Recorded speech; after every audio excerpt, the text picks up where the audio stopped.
swear.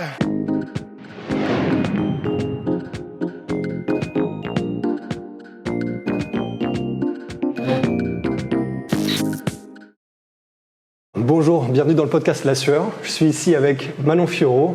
Bonjour Manon. Bonjour. Alors on est ici dans un tout nouveau centre d'entraînement dans laquelle, là on se trouve dans la cage dans laquelle vous allez bientôt vous entraîner. Celle-là, elle est utilisée dans les mondiaux amateurs. C'est une cage qui est plus petite que la cage de l'UFC normalement. Ouais. Alors, si ça ne te dérange pas, de nous parler des mondiaux amateurs pour commencer, parce que tu as fait quelques combats amateurs d'abord, tu en as fait 3 pour commencer, où tu en as perdu 2 et gagné 1, et puis quelques mois plus tard, tu es arrivé au championnat du monde, et là, tu as tout éclaté, tu as fait 2 combats et tu n'as pas pris un seul coup. Ouais. Qu'est-ce qui s'est passé dans ces quelques mois? Est-ce qu'il y a eu un déclic qui a fait que tu es arrivé et tu as tout défoncé? Bah oui, alors en fait, la première fois que j'ai participé au championnat IMAF, je débutais le MMA, quoi. Ça faisait... Le sol, je crois que ça faisait 2 mois que je m'entraînais au sol. Donc quand je suis arrivée, c'était vraiment... je découvrais en fait, j'ai fait mon combat et je me suis fait amener au sol. Et, voilà.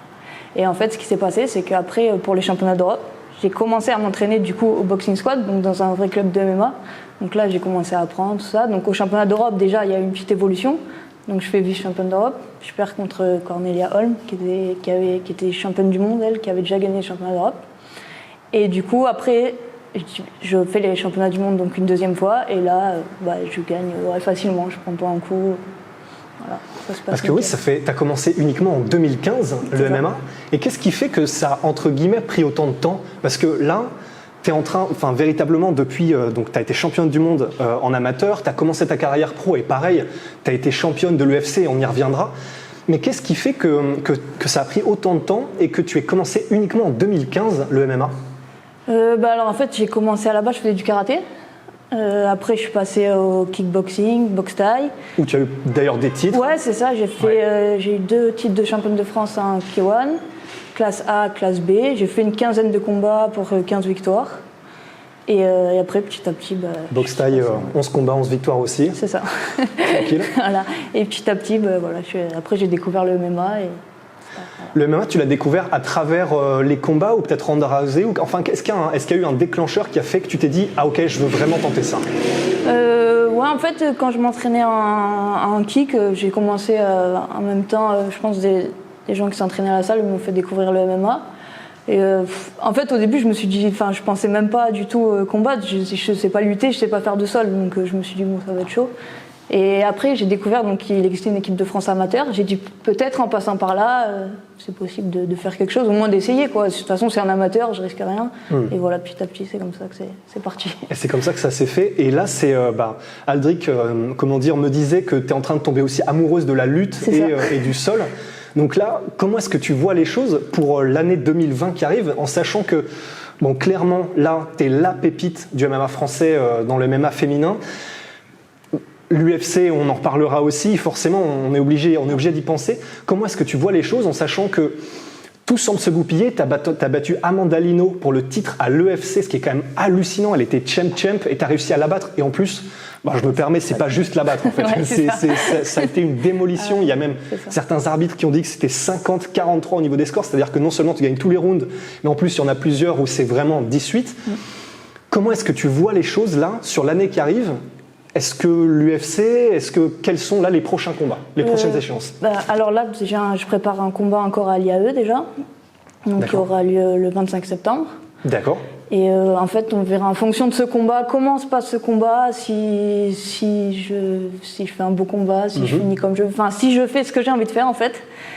Je pense qu'après, peut-être on peut aller à l'UFC. Si c'est pas bon, si je suis pas contente de ce que j'ai fait, j'en ferai encore 1 ou 2. Je vais voir. En fait, ce combat, je pense que c'est en fonction de ce combat qu'on va voir pour la suite. Ouais, tu veux vraiment te sentir prête. Ouais, c'est ça. Et pour l'instant, tu sens que tu l'es pas encore nécessairement? Si, mais je veux être sûre. Si, pour l'instant. En fait, là, le dernier combat que j'ai fait aussi à l'UE, du coup, j'ai affronté une grappleuse. Donc, j'avais jamais eu encore d'adversaire comme ça, qui a été championne du monde, qui était ceinture marron, donc elle était bien. Et du coup, dans ce combat-là, j'ai voulu aller au sol. Je voulais voir ce que ça donnait, quoi, par rapport à. Et j'étais à l'aise. Je lui ai pris le dos 2 fois. Après. C'est marrant parce que, en fait, dans le combat, je lui prends le dos 2 fois. Et Aldric, il me dit, mais pourquoi tu les trempes pas? Moi, je lui dis, non, je veux la mettre KO. Oh, Donc c'est même ce combat, il était facile, donc bon, j'attends, on verra. Ouais, c'est incroyable. Mais d'ailleurs, ça, c'est un truc aussi. Par exemple, dans ton combat contre Amanda Lino aussi, il y a un truc qui m'a marqué, c'est, bon, au-delà du fait, et ça aussi on y reviendra, mais que c'était une clinique debout, ça c'est clair. Mais il y a aussi un truc qui m'a marqué, c'est au niveau du caractère. Il y a plusieurs moments où, c'est pas forcément que tu la chambrais, mais on sentait que tu étais tellement à l'aise que tu commences à faire des petits mouvements, des trucs comme ça. D'où ça te vient, ça? Non, mais après, avec Amanda, c'était un peu tendu quand même avant. Elle envoyait des petits pics, tout ça. Ouais. Donc je voulais lui montrer que dans la cage, voilà. C'est pas pareil. C'est pas pareil. Fallait assumer après dans la cage et voilà. Et d'ailleurs, ce combat-là, comment est-ce que tu l'as vécu? Parce que c'était quand même une énorme échéance. C'est la première fois donc, que tu affrontais quelqu'un d'un aussi haut profil. Comment est-ce que tu l'as vécu ce combat avant, pendant, après? En fait, c'était franchement, la prépa, elle s'est super bien passée. On a fait une prépa de ouf. Pendant le combat, en fait, tout s'est bien passé jusqu'au combat. Le combat, je voyais même pas les rounds passer. En fait, je dis à Aldric, c'est quel round? Il me dit 3 ou 4. Je dis, mais déjà? Quand on prend du plaisir. Ah, c'est ça, en fait, je voyais pas le temps passer. Là, franchement, c'était le combat parfait. Enfin, presque parfait, parce que le seul truc que j'ai pas fait, c'est que je l'ai pas mis KO, alors j'aurais pu. Mais c'était un combat pour une ceinture et on sait jamais. Je me suis dit, je me jette, elle me contre, je sais pas. Ouais. C'est le seul truc que j'ai regretté ça, parce que je sais très bien que j'aurais pu la mettre KO et j'ai pas accéléré à la fin, quoi. D'accord, ok. Et donc là, la prochaine adversaire, tu la connais déjà? Normalement, oui, si ça change pas encore. Ok, mais oui, c'est donc une Mexicaine qui a 4-0, qui est invaincue. D'accord, ok. Qui vient plutôt du pied-point, elle, par contre. Okay. Et c'est parfait pour faire ce que je veux faire maintenant. Et au niveau du pied-point, tu continues de le travailler tout autant ou maintenant tu mets l'emphase sur... Non, je continue à le travailler, mais moins, c'est sûr. Je suis plus sur l'anglaise et la lutte. D'accord. Et là, donc, tu es dans la catégorie flyweight. À l'UFC, la championne, c'est Valentina Shevchenko. Tu la connais bien? Tu l'étudies un peu? Ah oui, carrément. Oui. Bien sûr. Okay. Oui, je regarde tous ses combats, je regarde.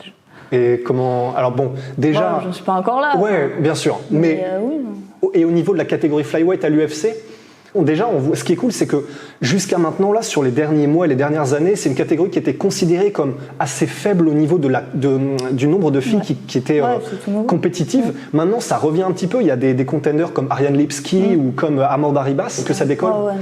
C'est top, quoi. J'ai vraiment à rentrer à l'UFC, mais surtout aller dans le top 10 et aller au plus loin que je peux, quoi. Okay. Mon but, c'est pas juste d'aller à l'UFC pour faire 2 combats.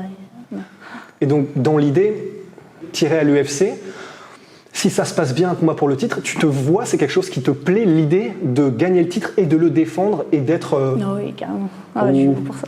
Ouais, ok, le sourire veut tout dire. D'accord. Ok. Et au niveau des sparring, on sait que tu frappes extrêmement dur. Et Aldric me disait aussi que tu spares essentiellement avec des hommes. Pourquoi ça exactement? Déjà, ici à Nice, il n'y a pas de filles combattantes, déjà. Mais après, non, je pense que même s'il y avait, en fait, je préfère... Même Aldric préfère que je m'entraîne avec des garçons. C'est vrai qu'après, je vois la différence quand je suis dans la cage. Quand je me retrouve face à une fille, quand je fais un takedown, que je la soulève, je dis « Oh, c'est facile !» Je fais ça, elle s'envole à chaque fois. Je dis « Putain !» Et que même quand je suis au sol, franchement, c'est top de s'entraîner avec des garçons. C'est super pour le combat. Et est-ce que quand tu combats tes adversaires, donc tu as l'habitude, un petit peu comme Anissa Meksen, de sparer aussi beaucoup avec des hommes, est-ce que tu sens dans la cage qu'elles n'ont pas l'habitude nécessairement de prendre des coups comme tu les donnes? Ouais, ça... Après, à part, je dirais, le dernier combat, par contre, d'habitude, elle recule, en fait. C'est rare elle s'en prenne un ou deux, après, elles sont plus à reculer. Et là, mon dernier combat, par contre, Corinne Laframboise, canadienne, elle a fait qu'avancer, par contre. Et c'est vrai que sur le coup, ça m'a un peu perturbée, parce que j'ai pas l'habitude qu'une fille m'avance comme ça dessus. Mais bon, après, voilà, elle se fait casser le nez. La routine? Ouais. Ok, d'accord. Et ton striking, personnellement, je trouve que c'est beau à pleurer, mais est-ce que c'est quelque chose que tu travailles au niveau des enchaînements et de la créativité? Parce que ce qui m'impressionne, c'est que tu as l'air d'avoir un flow, en fait. Tu as l'air de trouver dans tes combats un flow qui fait que tu es capable d'enchaîner des coups, de varier les niveaux, de varier les angles, les coups, et qu'on a presque l'impression que c'est même pas nécessairement drillé, c'est quelque chose qui te vient. Comment est-ce que tu l'expliques, ça? Franchement, ça me vient tout seul, mais après, c'est vrai qu'à l'entraînement... Aldric, quand je fais des sparring, si je fais pendant 1 heure en 2, c'est pourri, quoi. En fait, c'est lui on essaye toujours de mettre des nouveaux coups dans l'entraînement, des techniques là, aujourd'hui tu vas essayer de placer ça, back fist, truc, retourner. En fait, à chaque entraînement, il essaye de placer des coups un peu, voilà. Je fais jamais des trucs simples, quoi. Ouais, sinon tu t'ennuierais. C'est ça. Et après, en combat, en fait, par contre, en combat, je réfléchis pas et ça sort comme ça. D'accord, ok. Est-ce que tu as déjà été t'entraîner dans d'autres gyms, de voir un petit peu sparer avec justement à ATT ou des choses comme ça? Non, à l'étranger, non, je suis jamais allée. Bon. C'est quelque chose qui t'intéresserait simplement juste au moins pour voir? Ouais, pour voir, j'aimerais bien une fois. Après, quand j'ai participé à l'émission The Fighter, du coup, je me suis entraînée pendant 1 mois et demi, 2 mois avec d'autres filles. Donc il y avait une fille d'ailleurs qui venait de l'ATT. Et donc il y avait des filles qui s'entraînent un peu partout dans le monde. Donc j'ai vu la différence. Mais après, c'était un contexte différent parce qu'on allait s'affronter, tout ça. Ouais.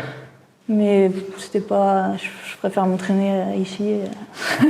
Et d'ailleurs, cette émission-là, The Fighter, c'est avec l'UFC? Ouais, c'est ça, c'est avec l'UFC. D'accord, mais c'est quoi exactement le principe? C'est comme c'est Ultimate comme Fighter? voilà, exactement. C'est le même principe que le TUF. On était une douzaine de filles et séparées en 2 équipes et on s'affrontait. Celle qui remportait l'émission gagnait le droit d'affronter pour le titre la ceinture de D'accord, ok. Et c'était le même principe? Vous étiez dans une espèce de maison et il n'y avait pas le droit de contact avec l'extérieur? Ouais, c'est ça. Et ça s'est passé comment? C'était compliqué. Ouais. Surtout pour moi, parce qu'en fait, je parlais pas anglais. Donc c'était chaud. Et en fait, on l'avait pas vraiment dit avant que j'arrive. En fait, Aldric avait un peu, il savait pas vraiment quoi. Donc moi, je me suis retrouvée là. Tout le monde pensait que je parlais anglais. En fait, non. Ah ouais, d'accord. Voilà. Donc non, c'était compliqué, mais après, pour moi, c'était bien parce que du coup, j'étais concentrée sur mes combats, mes entraînements. Voilà, vous voyez, les filles, des fois, elles sortaient, elles s'amusaient, après. Non, moi, je faisais mon entraînement, je rentrais. Ok. Je pensais qu'à ça. Ah oui, mais ça a duré combien de temps en tout? 1 mois et demi, je crois. Ah oui, quand même. Ouais, c'était long. Avec 0 contact avec l'extérieur, théoriquement? Si, on avait le droit. Oui, parce que vous pouviez sortir. Ouais, on pouvait sortir, ouais. On avait le téléphone, on pouvait appeler et tout. D'accord, ok. Et ça, c'était pour avoir un contrat pour l'UFC? Ouais, pour combattre pour la ceinture. C'est comme ça que j'ai pu combattre directement pour la ceinture contre Amandalino. Ah ouais, d'accord, ok. Et alors, là, du coup, c'est la première fois qu'on se voit et clairement, tu as l'air d'être extrêmement respectueuse, etc. Au MMA, on sait que l'aspect trash talk, ça peut être aussi quelque chose de vendeur. Est-ce que c'est quelque chose de quel vous parlez avec Aldric? C'est un truc où tu te dis, peut-être qu'il va falloir, pas forcément faire de trash talk, mais en tout cas, vendre un peu le truc, c'est quelque chose? En fait, moi, je le fais pas spécialement, mais si la fille en face, elle commence, je vais pas, voilà. Tu vas pas te Comme laisser Amandalino, en fait, c'est ce qui s'est passé avec Amanda. Je me suis pas laissé faire, quoi. On y allait. Quand on a fait le face-off, pareil, je savais qu'elle était là, c'est moi qui l'ai poussée en premier. Si je sais qu'en face, elle va le faire, t'inquiète pas, quoi. Ouais. C'est et après, moi, ce que j'aime bien, c'est que pour le combat, après, ça me motive encore plus, en fait. Si la fille, elle fait ça avant, ça m'enlève du stress, en fait. Je sais pas ce qui s'est passé avec Amanda, en fait. C'est que j'avais vraiment envie de lui faire mal, quoi. J'avais même plus le stress du combat, en fait. D'accord. C'est bien aussi. Et ça, et pendant le combat, c'est encore quelque chose auquel tu penses ou t'es complètement dans la zone pendant le combat, j'y pense. Enfin, non, j'y pense plus. En fait, je suis dans mon combat. Non, je pense à rien, en fait. Ouais. Je envoie mes coups. T'as quand même le temps de penser à est-ce que je l'ai fini ou pas. Bon. Ok. Et là, au niveau des skills, au niveau qu'est-ce que tu aimerais développer? Parce que là, tu as un style qui est déjà... C'est Aldric qui me parlait du fait que tu as une VMA qui est absolument hallucinante, une VMA de joueur de foot. Et tu as un style qui est quand même assez unique, c'est-à-dire que tu es capable de boxer en volume, mais en restant explosif sur chaque coup. C'est un style, honnêtement, qu'on voit quasiment jamais.